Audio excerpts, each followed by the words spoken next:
بہت پرانے زمانے کی بات ہے۔ ایک شہر میں ایک دانا اور سمجھدار آدمی رہتا تھا جس کا نام حکیم سلمان تھا۔ وہ اپنی عقل، صبر اور اچھی باتوں کی وجہ سے پورے شہر میں مشہور تھا۔ لوگ اکثر اپنے مسئلے لے کر اس کے پاس آتے اور حکیم سلمان اپنے دانائی سے ان کا حل نکال دیتا۔ حکیم سلمان کے پاس ایک گدھا تھا جسے وہ بہت پیار کرتا تھا۔ وہ گدھا اس کے روزمرہ کے کاموں میں اس کا بہترین ساتھی تھا۔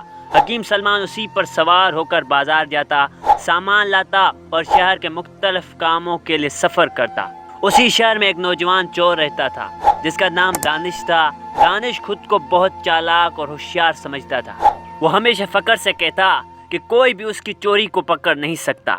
ایک دن دانش نے سوچا، اگر میں حکیم سلمان کا گدھا چرا لوں تو سب کو پتہ چل جائے گا کہ میں کتنا ہوشیار ہوں۔ ایک صبح حکیم سلمان اپنے گدھے کو مسجد کے باہر ایک درخت کے ساتھ باندھ کر نماز پڑھنے اندر چلے گئے۔ دانش اسی موقع کی تلاش میں تھا۔ اس نے جیب سے ایک تازہ اور میٹھی گاجر نکالی اور گدھے کے سامنے لہرائی۔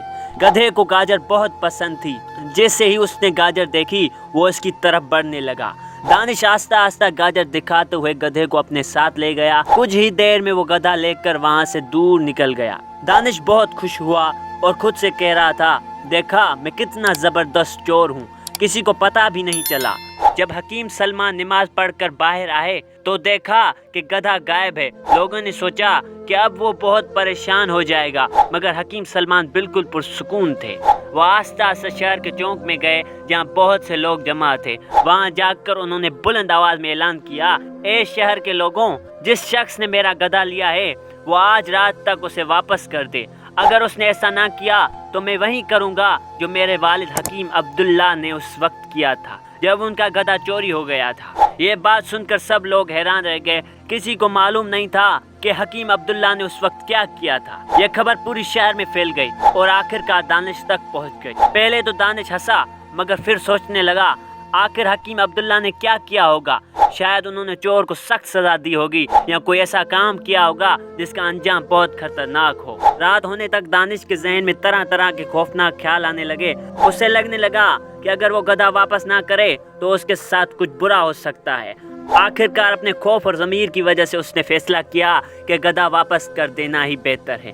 آدھی رات کے وقت وہ چپکے سے حکیم سلمان کے گھر کے پاس آیا اور گدھے کے دروازے کے قریب باندھنے لگا۔ لیکن جیسے ہی وہ گدھا باندھ رہا تھا اچانک دروازہ کھلا اور حکیم سلمان باہر آ گئے۔ انہوں نے مسکراتے ہوئے کہا، تو تم ہو شخص جس نے میرا گدھا چرایا تھا؟